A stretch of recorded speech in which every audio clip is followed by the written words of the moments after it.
talk show is brought to you by... Hey, want to feel young again? Are you tired, run down, have aches and pains, brain fog? This is science-based, not hype or fancy marketing. It really works. Carbon 60 helps detoxify your body on the cellular level. It stabilizes free radicals, just like the antioxidants found in red wine and berry stew, but on a far smaller, more bioavailable nanoscale. It's like a bottle of electrons, helping your body to function better. You can also apply it on your skin topically, over muscles, joints, or organs. Most people feel results within minutes. This is not a drug. It's organic carbon. Feel better today. About 95% of our users report more energy and clarity of mind within 10 days. Give us a call at Greska's Carbon 60 at 720-600-6040 or visit our site at c-60.com. Call 720-600-6040 and feel young again.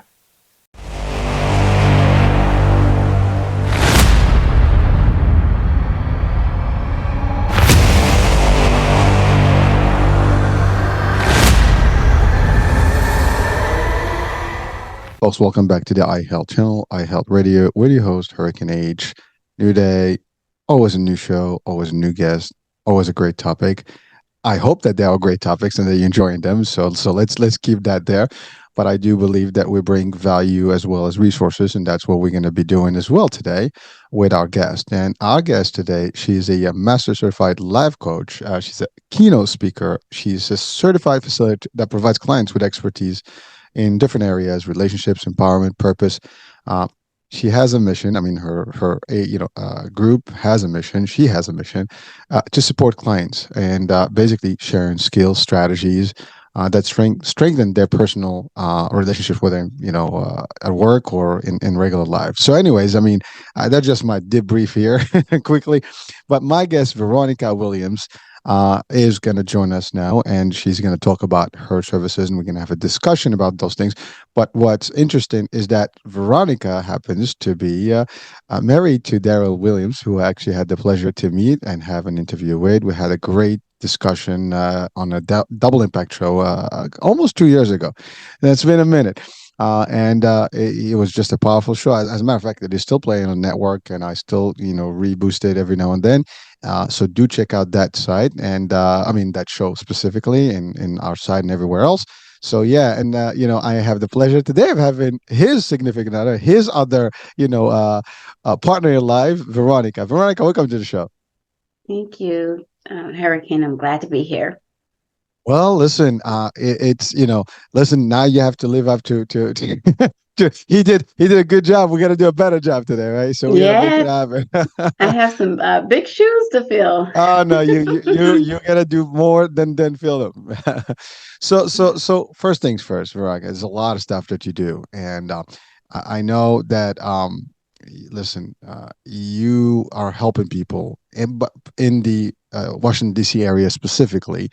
And you have been, working again with Daryl, in his path. I mean, as a veteran in the government, all this stuff, and you've taken also your own way of doing things where you want to bring some real resources to people. Now, before we go there, I would like you to give us a little bit of just information about your background, as well as the organization that you actually represent and work with. Okay. Good morning, everyone. I'm Veronica Williams. I am the co-founder of Alliance Seminars Coaching. We are a veteran-owned, faith-based organization that provide our clients with master certified life coaching, empowerment, and any strategies and tools that you need, even with your organization, to work with your employees and develop relationships. That's pretty much it. In addition to being a master certified life coach, I am also a licensed minister, which I'm able to help with spiritual guidance for people, prayer, interceding on their behalf, or anything that they might stand in need of. All right. Well, that's quite a bit. But Veronica, before you, this is what you do now. I mean, but what got you to it? I mean, ultimately, I know you were I guess an army, or like someone that's married into the armed forces, and that's a very difficult life because you are moving, you're doing. How has that been, and was that the trigger to actually start this particular alliance? No, my development into where we are today for me personally is part of the ministry that I was growing into in my life. My life experiences just allowed me to realize that I have something to offer to share people that are going through and people that need help to navigate through life. And some of my experiences has helped me do that. I consider myself, I was a civilian before I married Darrell, and had to adjust as a military spouse to someone that was um, in the military for many years. But most of all, our navigation didn't really allow us to, we call it PCS, which is, to travel. We basically stayed in the DC metropolitan area our entire marriage. So I never had that opportunity to go overseas and deal with that. Darrell did travel a lot. So as a single wife of a military person, I dealt with him having to travel for business with the military, as well as being a mother with a young child with a husband in the military, and us navigating life that way. Um, that's pretty much it. In my personal life, as far as my own career path, it has taken on a multiplicity of jobs. But I am now working in human resources, which is a great place where I'm at now. Well, thank you, and you talked about a lot of things. I mean, first of all, thanks for clarifying that, because not every, I guess, person that's married into the military, goes to try gets to travel. I mean, you just clearly stated that your position was to stay behind, and because of his specific duties, that you were not part of. He was not in army bases and stuff where stationed. Those typically the ones. So it was more mission driven type of thing. So it's a little, and it's a tough one because you're not close enough. You have to wait, and that must have been a very difficult, time, perspective. When people are not around, then they just go and they go dark for a few few days, weeks. And then before you know, it's like, oh, okay, thank God. But and especially when you have a child. But I know that he finished all that, and he worked at with the White House and all the stuff. So things have changed, of course, over the years, and you've been along with him in that journey. And that is again, I always commend married couples specifically when they can endure a lot of that, and they remain together, and they sustain each other, they help each other, and they work to get together towards a better future, as it's supposed to happen. And today we got to talk about empowerment and relationships. And I mean, and that's really why I'm driving this discussion. You are pretty much a good example of what that looks like. It should be. I hope I am. Well, you are. But Well, I try listen, to be. listen. I'm sure, and I mean, you guys are working as a team, so that's a great thing. And Yes. and by the way, I do also appreciate that you mentioned ministry, which means you're close to God, and you do all the good stuff, and you have a positive outlook alive, and you're always positive and trying to help people to be doing the right thing, and that's an important piece. And then you mentioned that you're in the human resources world, which again, everything revolves around human resources. Unfortunately, this is a human planet. We do have a need for people to help, whether in a business or just in general, in terms of relationships and human interactions. So now in the alliance, what are some of the things that you actually do in terms of services? And you mentioned clients. Who are the clients? Our clients are couples that are anticipating getting married, and couples that are married, and I like to call it have some hiccups. Just need someone to come in and talk it out, and get a little tune up. Marriage evolve. The individuals, husbands and wives, they evolve, they change. How you start out in marriage and how it ends up over the years, as you've gone through some experiences of maybe having children, job loss, just changing your likes and dislikes have changed. So we work with couples like that. We also work with individuals that may need some navigating of life or feel stuck. So we help coach them through finding their passion and avenues of opportunities for moving into something that they like as far as their professional life. And then we also work with organizations that want to build their morale among their employees and in their companies. So we do training with those organizations that are interested in building relationships with their employees and the entire organization, from leadership to all the employees. You're really in the HR business. you really defined exactly what that function is. But that's a lot of types of clientele and work that you do. I mean, first of all, you have the couples that are ready to get into marriage and preparing them. Now here's a question that may sound funny, but do you find that people today actually do kind of want to have that discussion? I mean, because people today, they tend just to meet and just start a life, and the marriage hasn't become the way it used to be. I think it's changed. Some people don't even like to marry anymore. For various reasons. I mean, some of them is financial, some of them just they're afraid of what, if that doesn't work out, all these things that happen. So when you meet with these new couples, well, at least not non-married couples that are trying to discuss, how is that discussion going? Because, I mean, they have to find a reason why they should, seek a service or at least, some guidance, because I mean, obviously they're serious about this. They want to go to the next stage, but they're not sure. And so how does that conversation look like? So basically, number one, we, for a couple that is engaged, we do a preparing for marriage course. So the number one reason why couples will come to us is because they are serious about wanting to get married, and they want to learn and navigate through some potential pitfalls that might be in the marriage. And how do they do that? But there are also situations where individuals just want to talk to someone just to see where they are in their relationship, and just get an outsider's perspective. So we meet with couples that are pre-marital couples because number one, they're interested in getting married.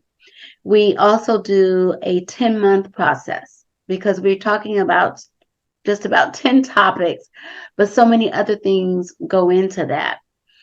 Some of the outcomes is when you're in a premarital stage, you're learning that in order to really say I do and want to be committed in a relationship, you have to, number one, want it. And you have to learn how to be authentic. Like you were saying, there's so many people that don't want to get married, so many people that have I like to call it baggage from family, from who they know, their friends. So they need to come and get a perspective for themselves and not from what they have lived through or witnessed. They also want to learn how to be trustworthy, what it takes to be trustworthy, to be honest. I like this book by Dr. Eckeridge, and he talks about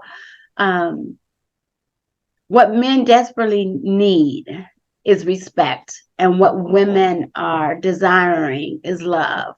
And that concept is what holds a marriage and holds a relationship together, because what he's really saying is women are desiring to be loved, and men are desiring the women to respect them in a relationship.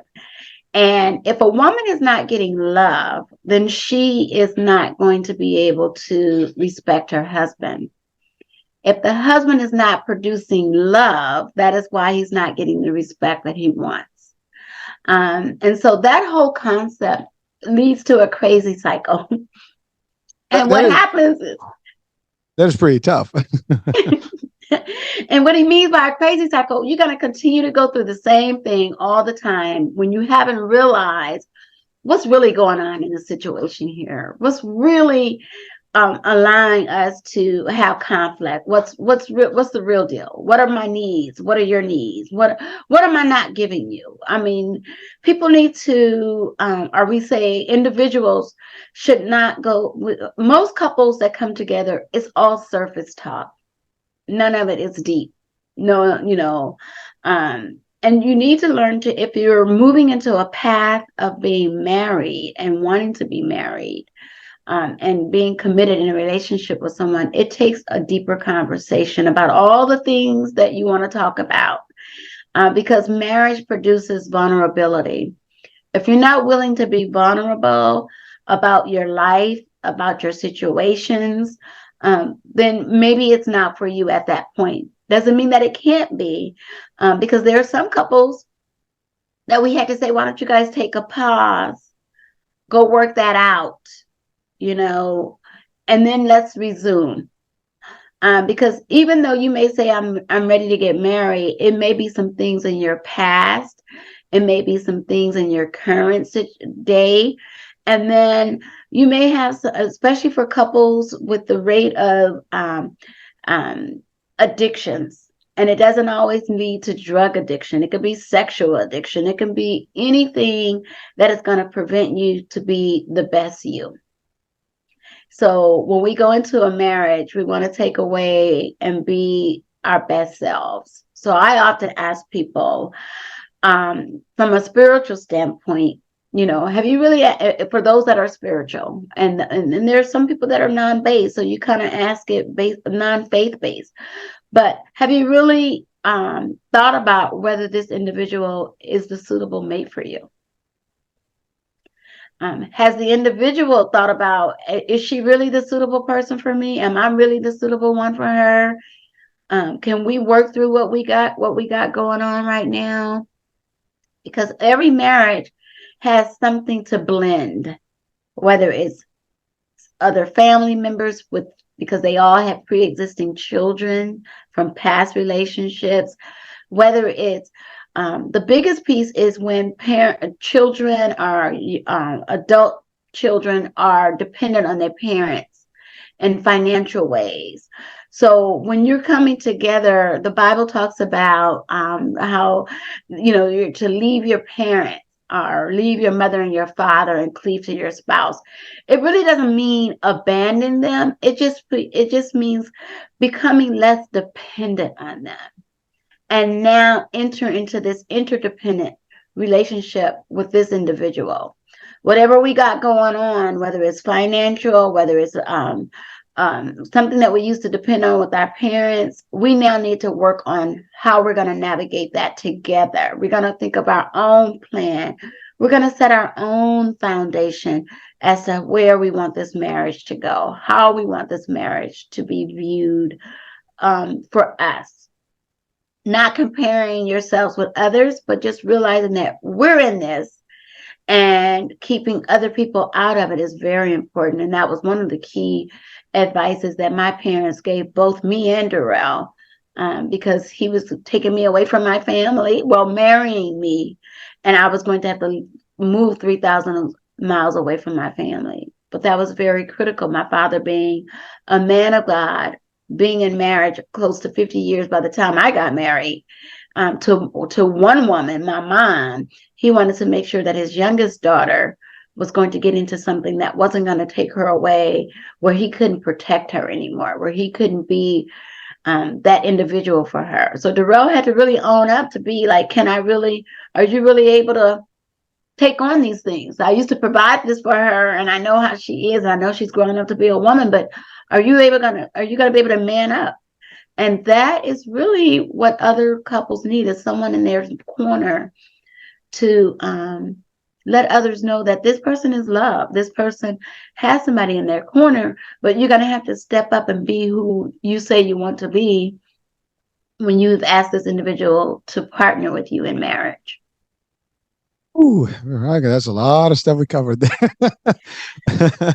well, first of all, may I just ask a quick question? How long you and Daryl have been married?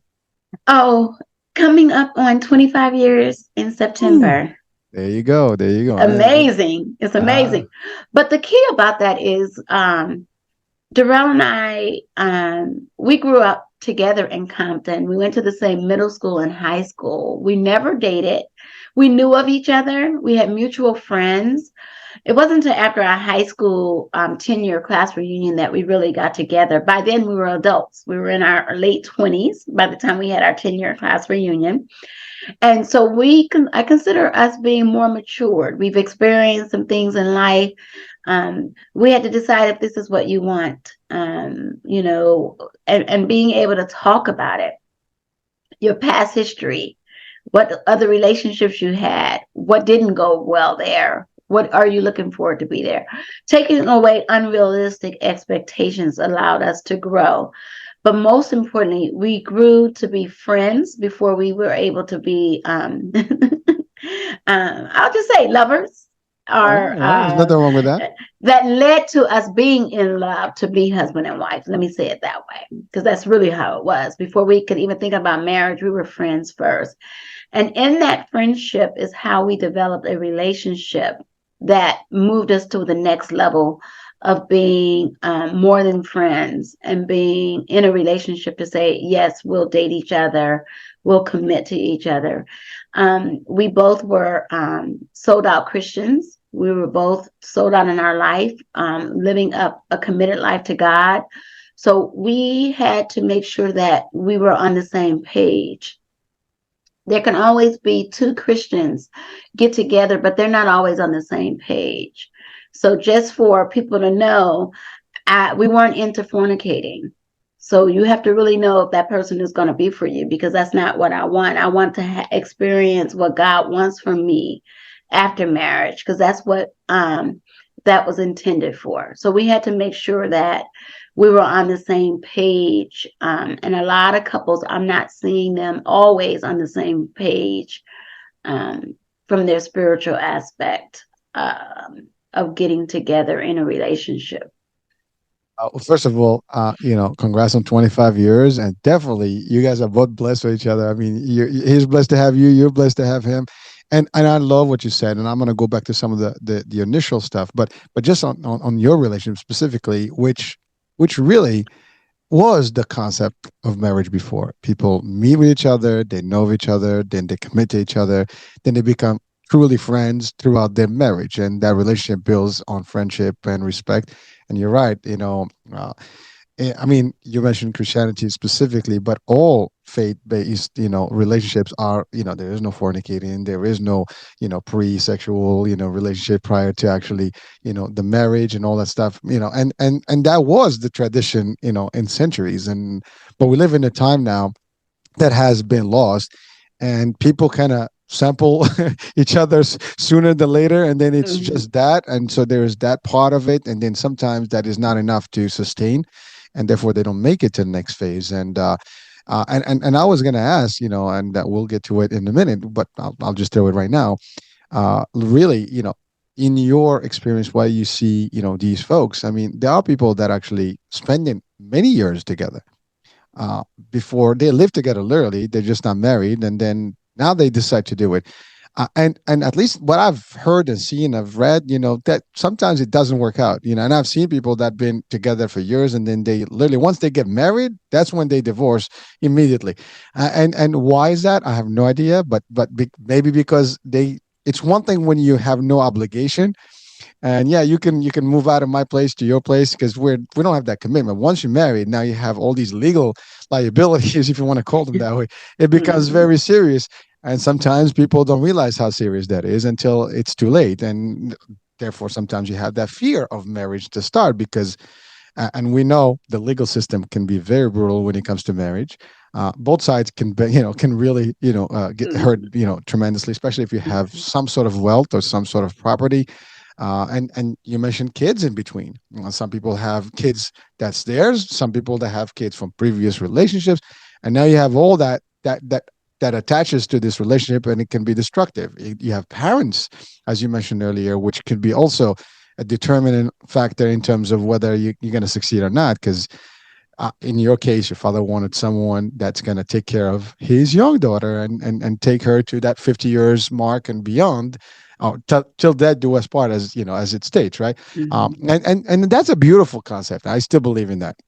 Once you marry, it's for that stuff. Now obviously there are circumstances where you can divorce. You have the ability to do it, not that it's really the best choice, but sometimes there are circumstances. So you have met these people. They come to you, they talk, but what are some of the core? I mean, you mentioned the some of the elements, but like for me, does the fact of living prior together affect the ability to marry or not? Let me say this. So those couples that we do meet that have lived together or whatever, when throughout the marriage process, we do ask them to commit to refrain from the sex so that they can really get to know each other a little bit more and really experience their honeymoon night in such a different way, right?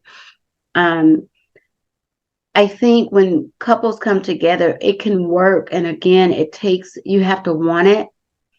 That philosophy of marriage is 50-50.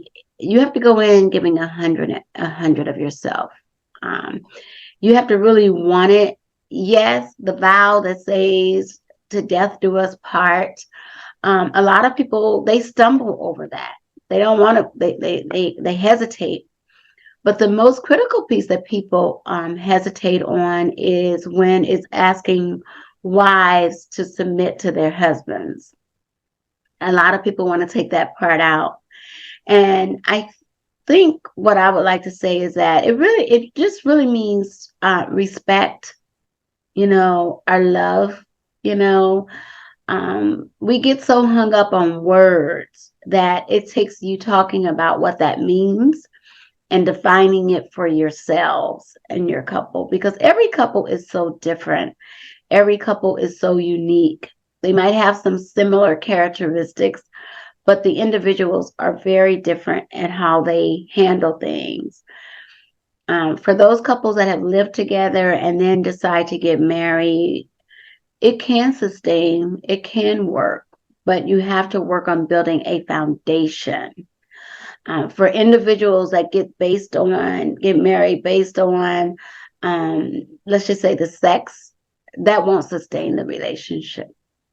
And then both parties have to provide to the relationship. Today's time is not like years ago where one spouse stayed home and the other spouse worked and provided for the family. But right in today's time, with the way that the economy is, it's going to take both individuals to produce into the marriage. Now, that concept of that is sort of a situation too. When you take people that have lived together and what was theirs is theirs financially, and what was yours financially. Now we're going to get married. We're saying I do. We're going to be now our incomes become together. That's when people have a problem, because it's all about sharing, and it's all about, I don't, you got more bills than I got. I don't want all my money going there, because you have two different types of people as to how they look at money. That's something that coaching can help you kind of develop. One of the things too, when we do our coaching, we also refer them out to financial counselors when we know that there's a financial issue. We don't have that background. We have a little bit, but for the most part, we give it to those that are experienced with helping couples navigate through the financial pieces of life, of that aspect of the relationship. But you have to want it. Number one, you have to be willing to sacrifice, be willing to accept the individual for who they are and not who you want them to be. And I think when they live together, you can find out more about people when you live together, but not all the time are we really our authentic self. It's when you become married and you're more vulnerable and you're in a more committed relationship, then that's when all of that is dispelled. And then you realize, oh, I don't want this. I didn't sign up for this. But Um, when you say I do, you sign up for all of it. The good, the bad, the all of it. I think we are not tolerable to learn how to navigate through life and work out life. And then from a Christian standpoint, trust God. God can bless a mess, even if the circumstances wasn't as perfect, because nothing's perfect as you get together. But when you have a strong faith-based foundation, God can work it out. And then you will be a testimony years later to say, we didn't always start out like this, because we met older couples that said, we didn't always start out like this. It was through the work and talking to some couples that were mentors in our life or had a little bit more wisdom, or talking to couples that experienced some of the things we experienced and saw how they got through it. We realized we're going to have to work at it. The key question is, do I have the patience to work through anything that comes up in this marriage with this individual? Well, Veronica, you're touching on a lot of things, and so now I just want to go to the two terms you used a couple of times. One is love and respect. Love, women, as you said, women, love to have that love feeling, that to be loved, which, by the way, men too, but they're just in a different way. But you're right, women do express that need of it, and it's okay, it's righteous, and it makes sense. And I think the male, partners do actually want that respect, just that ego or, well, I don't know, manhood type of thing. I think it's just genetic, it's just the way it is, right? But it is both. That respect still needs to be on both sides, and the love should be on both sides. That's one. The other thing you talked about is the submission part, and that's people listening to you right now, or to me, they might think like, well, you guys are stating that women have to literally subdue themselves and submit fully to their husband. That's not what you're saying, Veronica. What you're saying is that this is both submission, technically, in a way. And submission here is not like you're slave or servant. You are actually working with each other and being there for each other. And that's a whole different concept, and you have to elevate beyond, to your point, the words. And that's really what is traditionally that served the marriage always better. And both are servient to each other. I mean, the husband's always going to be serving to the wife, and we have that joke, happy wife, happy life. You do whatever she has, right? But it's really reality. Yes, and I want to just say about that submission, it's just commitment. Can you commit to this one person? In today's life, it's so much infidelity going on. And why is it? Because people aren't taking time to express themselves as to what they feel like they're not getting in that particular marriage and that relationship. That's why I said, if you talk about it and you're open enough and you feel comfortable enough, and then you open your relationship to be able to talk about different things without, again, going through a conflicting situation that causes conflict or arguments, it can work. But that submission piece too, committing. Are you willing to commit? And that goes on both parts. Respect, like you say, it goes for both people. Love goes for both people. I think a lot of times we just have such a misconstrued thought process of what it looks like, what it is. That's why it takes two people to talk about does it look like for you? What does it look like for me? Here's what I grew up with. I didn't like this. I like that. Or here's what I never saw. Here's, I don't really know how to be in a relationship. Some people get in a relationship and live together with people, but really don't know how to be in a relationship. So how do you be honest about that and say, okay, well, let's develop how we're going to deal with this, how we're going to handle being in a relationship together. So But you're talking about people really sitting down and talking about things, and not just winging it. I think what's happened now is that everybody's winging it. They meet, there is an attraction, the sex part is probably the first excitement that there is, because there's that part now that didn't exist before, at least in traditional marriages. And so now you have that feeling like, it's just happening, it's just, you get together, it's fun, you just continue getting together, and just, while it's like, it's a sweet, it just feels good, right? But there is no real juice to it. There's no real, I guess, substance. And then when you get into the real mix, and that is now the word commitment, most people don't like to commit to anything in life. I mean, commitment is difficult for everybody, for anything, at work, in person, in trips, and whatever we do. It's hard to commit to everything, to your own goals and mission in life. Sometimes to God, commitment is required, but most people are afraid of that commitment, and especially when now you have two opinions. And you mentioned something powerful. Well, actually, I want to, before I get to this point, uh, you mentioned sex, but there is intimacy and sex, two different things.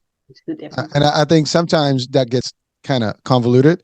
Uh, if you want to expand on that one, and then I want to go into the concept of, where two people in the financial world have their own way of living. So let's talk about the sex versus intimacy, and then we'll go into that financial, like me versus you, prenuptial agreements, those things. Wow. Well, yeah, sex and intimacy is different, and how women and men view sex and intimacy is different. Perhaps when you talk about intimacy, that's the time outside of the bed. Like you talk about, everybody's so busy, we don't even get time to talk. It's all in our haste of just moving and moving and moving. But we should take time to spend time with each other, outside of the bed, outside of, even going out to places, like let's just have a dinner inside without anybody around, and learning how to conversate on subjects that are of interest to you and that are interest to me. Where are we going in this relationship? Where, is this a relationship? Because sometimes it may not be a relationship, and it just may be for a season, but we force it, when you spend time outside of the bed, getting to know each other, spending time talking to one another, maybe holding hands walking at a park, or little simple things, going out to have ice cream. Those things help lead to a very nice, for the married couple, it's a making, I would say, a making, I don't want to say, what do you call it? It's not just sex, for the couple that's not married, it's just sex. But from a Christian standpoint, when we are making love with our husband and our spouses, or our wives, it's a part of glorifying God, because that's what God put the couple together for. So we need the intimacy in order to feel that closeness, to feel that that piece of connection, for a good making love situation. Intimacy, people don't always connect. You want to connect with a person. I hear a lot of people that have been married, that are in relationships, saying that they don't feel emotionally connected to the individual. And they're not emotionally connected to the individual because they're not spending time to really get to know the person. It's so much hustle, bustle, so many moving parts, that at the end of the day, we're exhausted, we're tired, or we feel like this should happen at this point. No, there's not a blueprint to it. That's why I stress getting to know your partner, getting to know each other, your likes, your dislikes, what fuels you, what fuels me. It is so important in a relationship. But Veronica, that's probably what people today think that dating and living together pre-marriage is supposed to do. Like, you're almost kind of like, that used to be called engagement. So you get engaged, and then eventually you get to know each other, and there's less, I guess, intimacy. Well, there's more intimacy, there's less sex, and there's more of knowing each other before you get into, the actual commitment of marriage. So that's kind of like traditionally how it used to be. Now, and maybe I lost that concept because I'm 25 years in, so I don't really know, right?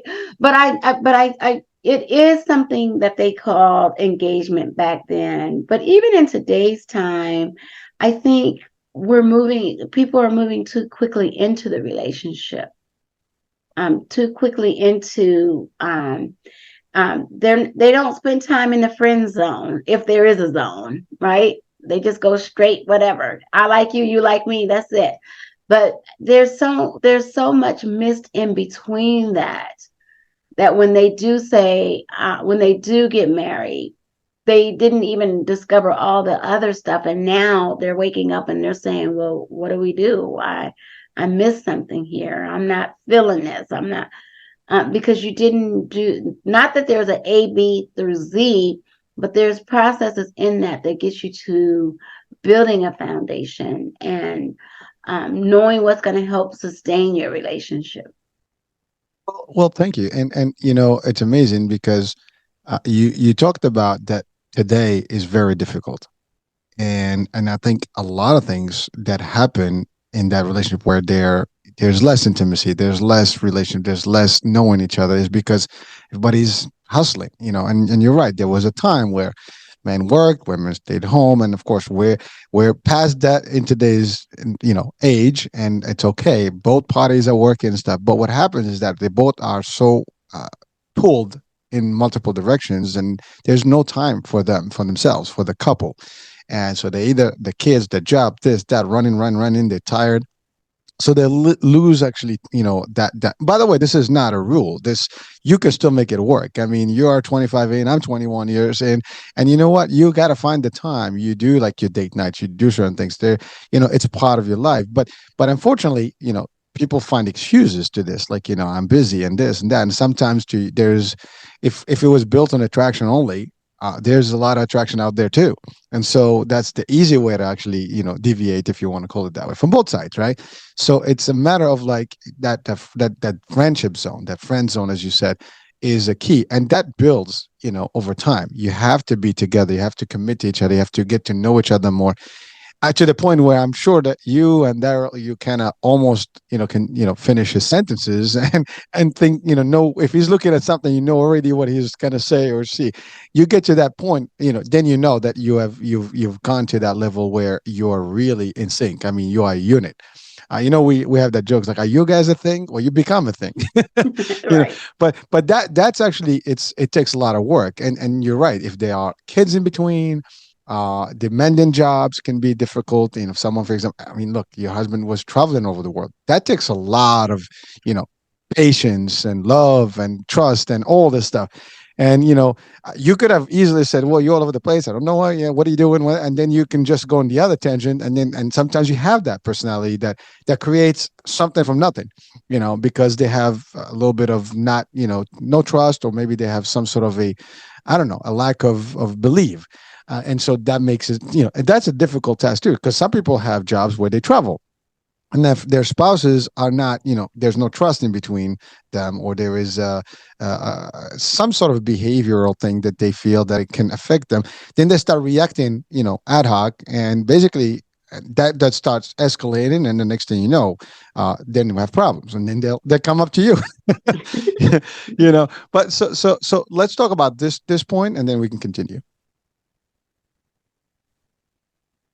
That point being that, um, you want to Just repeat? yeah, just talking about the idea of when people kind of disperse around the world or whatever, travel and stuff, they have demanding jobs, and someone Yeah. in the other party is really not trustful. You know, I mean, they kind of have doubts. They just have this voice in their head, like, well, what is she doing? What is he doing? You know, what do you? I mean, you know, you hear this all the time where people are literally like FaceTiming now.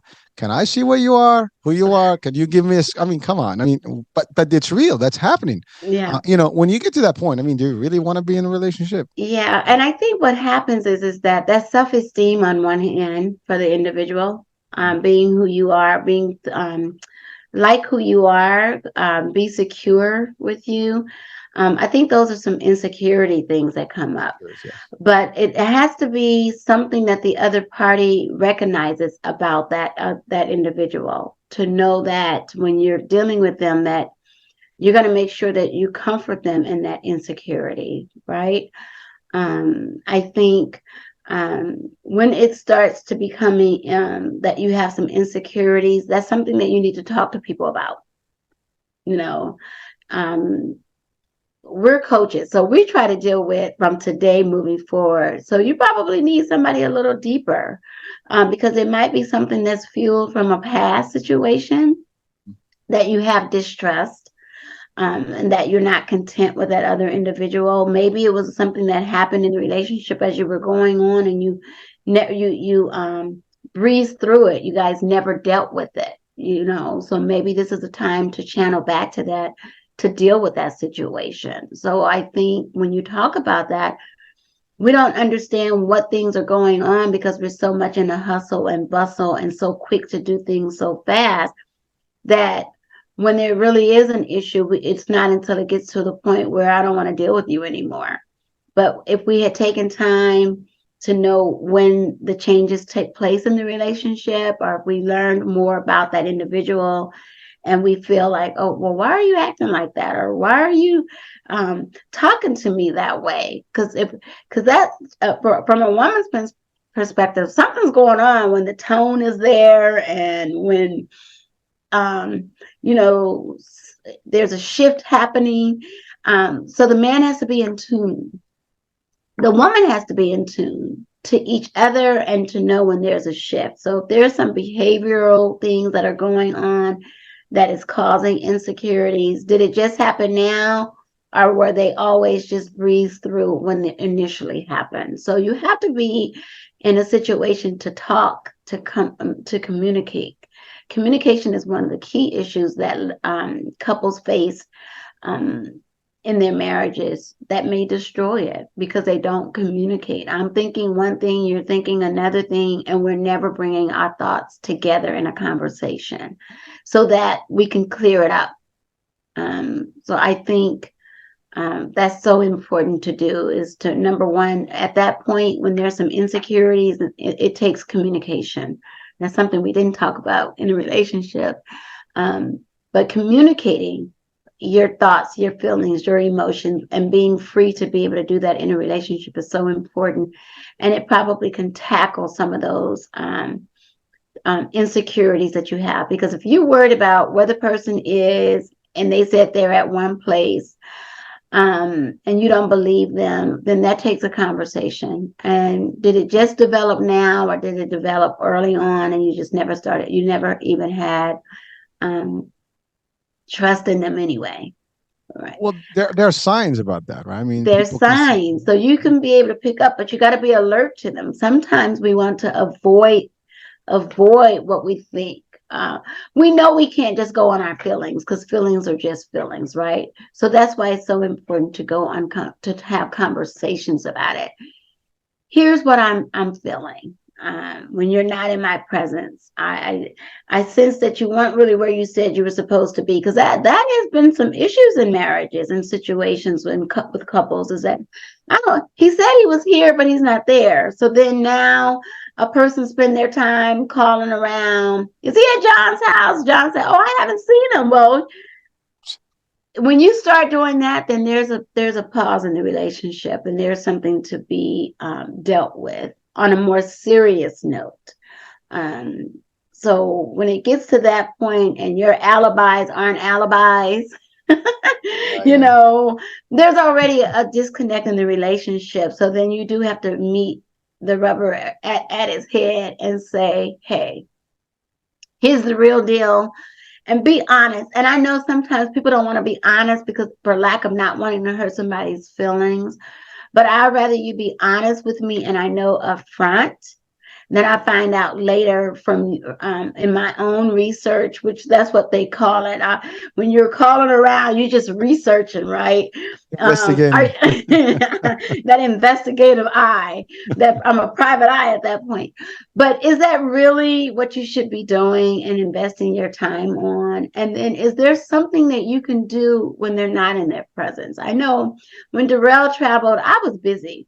I had met friends, but a lot of the times I spent time by myself, you know, I explore the metropolitan DC area on my own, not just with people. I went out when he was gone for a weekend. Every Friday, Saturday, or Sunday, I was out doing something after church or after a commitment. I would go out and just explore. So you always learn to keep yourself busy, um, because you guys are, even though you're getting married or you are married, you two are still individual people. You still have to have some individual interest, because that's going to help you in the long run. And then you're going to have some mutual interest. So just keeping that, the main thing in the relationship, and knowing that it's okay that my spouse go out and do something by themselves. That is so important. It's hard when one person is doing something all the time and feeling busy, and the other person is feeling like they're always at home. It has to be a balance there, and you have to we say get a life, but your life that you had before you got married doesn't stop. Those interests and things like that, they may change a little because now you're in a whole nother marital status. But at the same time, there's things that you might like to do that your spouse may not like to do. Those are the times when you do them, when they're, if that's the case. Well, Veronica, it's one thing is important here, that trust here is the factor. I mean, if I cannot trust my wife, then there's no reason to be with my wife. If my wife cannot trust me, there's no reason. And then, so if I have to think about that she's probably doing something wrong, then I'm in the wrong relationship. And that's how it's supposed to if you got to get to that point, do I have a full, complete trust or not? If I get that, and I know that, I don't care, I don't worry. She's there, she's doing her stuff. I know that she's doing stuff. There's no other man but me, and vice versa. There's no other woman but her. And you get to that point, but you have a different drive, Veronica, the way because you mentioned religion and spirituality. That's a whole different world. I think that's the other part, that today in our world we've lost a lot of that. So when you lose God, and by the way, here, I know you're a Christian, but even in all other denominations, it's the same concept. You lose the belief in God, then you don't have any other parameters to actually control you, and therefore everything is a go. When you fear God, it's different. You treat relationship differently. But even if you're not faith-based, right? Even Yeah. if you don't have a faith base, how about just morals and values of yourself? Yes. Yes. So does this person line up with the values that I've grown up with or that I'm living by? Does this person have morals about themselves? Are they able to, because out of the morals is where you have the trust, right? So one can't, so are we really aligning ourselves are we really connected? Do we really have the same values? Do we really have the same morals? And those are our guiding factors that help us to be who we are today as men and women. So that in itself is how you can be led to developing a foundation in your relationship, even if you don't have a faith. Those are the core elements that you have to look for. If you don't have those, you're done. I mean, you're done before you even started. Right. And the fact of the matter is that you haven't already worked out all those things before you said I do on the marriage day. Those are going to always be interface situations that are going to be coming up because you never dealt with them. You never handled them. You never sought out the help to help you all work through it. So my caution to people is that if you know that you're not one that can commit to one person, then that's something to consider if marriage is for you. Because, no matter how we say feelings are feelings, but it's not so much that your emotions are there. So you don't want to mislead somebody if you're not in it to be in it for real, for the longevity of it. You need to just be upfront with them ahead of time. The one thing you don't want to do is be married to somebody by force, or because we've been together so long, I might as well just do the right thing. Those aren't always the perfect scenarios. And just because you have children by people don't mean that you're to marry them, because they may not be the suitable mate. It just happens to be someone that you had engaged with sexually, and children were produced out of that situation. But how can we just navigate life just as parents to give the children some healthiness about it? Because really what we're looking at in marriages and relationships are healthy relationships. How do we get to healthy relationships when we didn't work out, but we have children? That's the real deal. Like, how can we just be healthy parents to raise healthy children despite that we didn't work out? And that's where we find a lot of the chaos, or a lot of the things.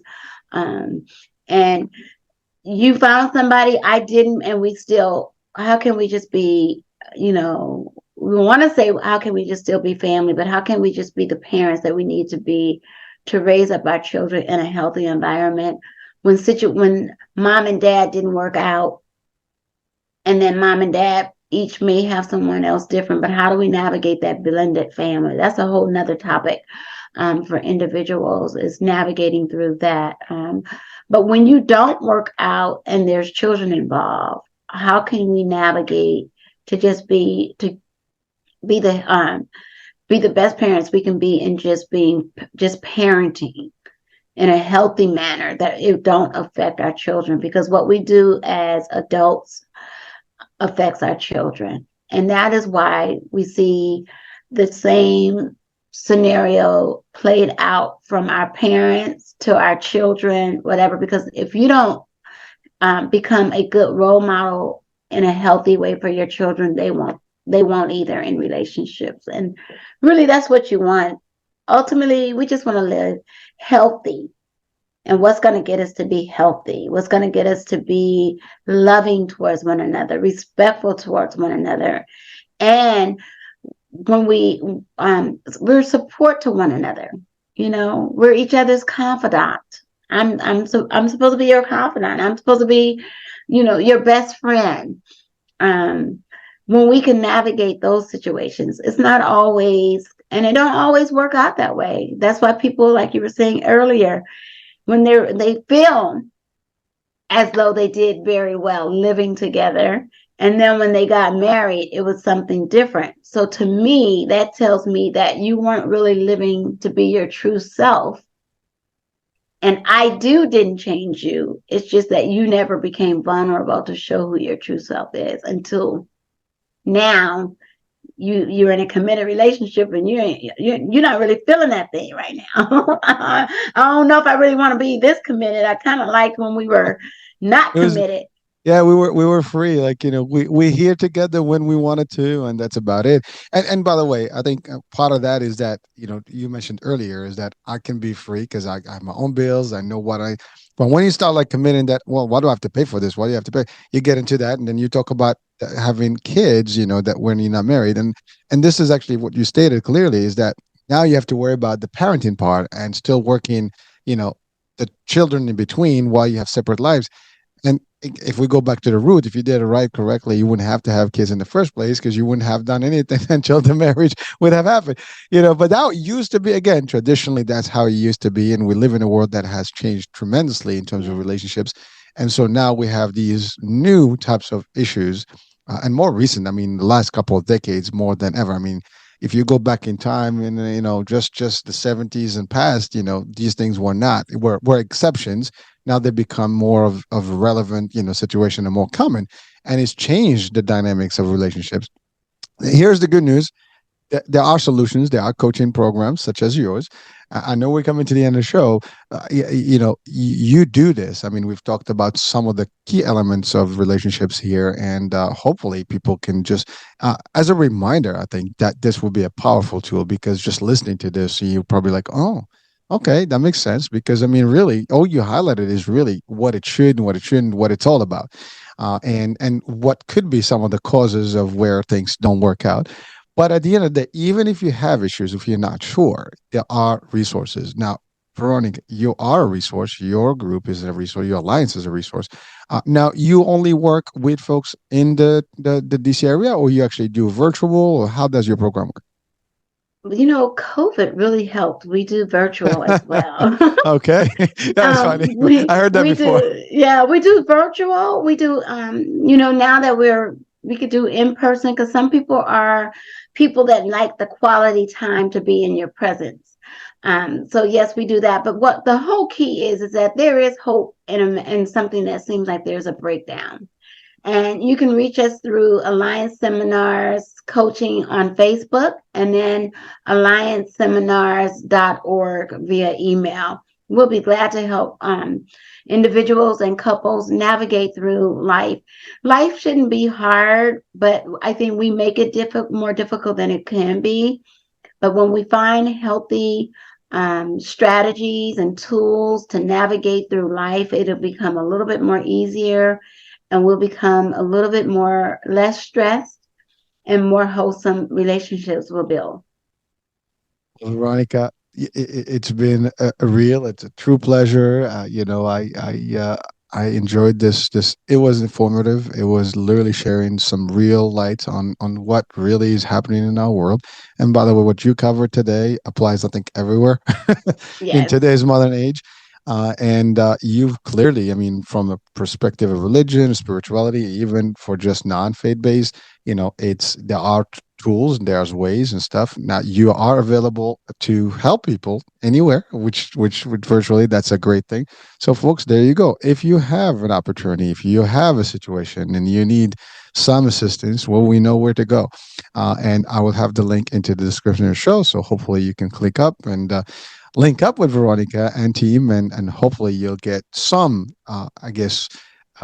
solution, some resolution, at the same time. And hopefully you don't even need that, but if you do, I mean, know that there's help. And that's the other thing. We always want to make sure that you know that there is help.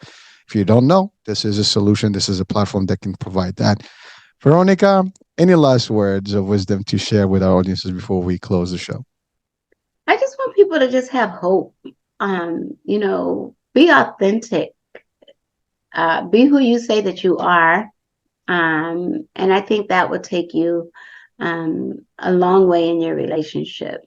And be open to communicate and be truthful. Getting rid of some of those little red flags initially will help. Oh, that's it. I mean, that summarizes the whole thing. So thank you, Veronica, so much for being with us today and for all these great insights and nuggets and real take home, formulas, right? So thank you so much. You're welcome. Folks, thank you. Anytime. My pleasure. And so, folks, there you have it. We're coming to the end of the show right now. So hope you enjoyed this. Please do seek out, information, or reach out to Veronica if you think, or someone that may need the help. That's the other thing. And so I'm your host, Hurricane H. We'll be talking soon. New day, new show, new topic. Bye for now. There's a lot of talk all over the internet these days about the remarkable benefits of Carbon-60, and baby boomers are especially excited about it. Whatever generation you're in, if you want more energy, better health, and a boost in vitality, we invite you to try Greska's Carbon-60, a stunning development in free radical destruction. Being much smaller in size than conventional antioxidants derived from fruits and vegetables, it is far more bioavailable to quickly mend the toxin-crippled cells in your body. Greska's Carbon-60 is the only C60 product that is made without the use of undesirable solvents. The only one. Greska's Carbon-60 was developed by a brilliant NASA carbon scientist, and 95% report positive results from this Nobel Prize-winning technology in just 4 days. Visit c-60.com. That's c-60.com, or call 720-600-6040.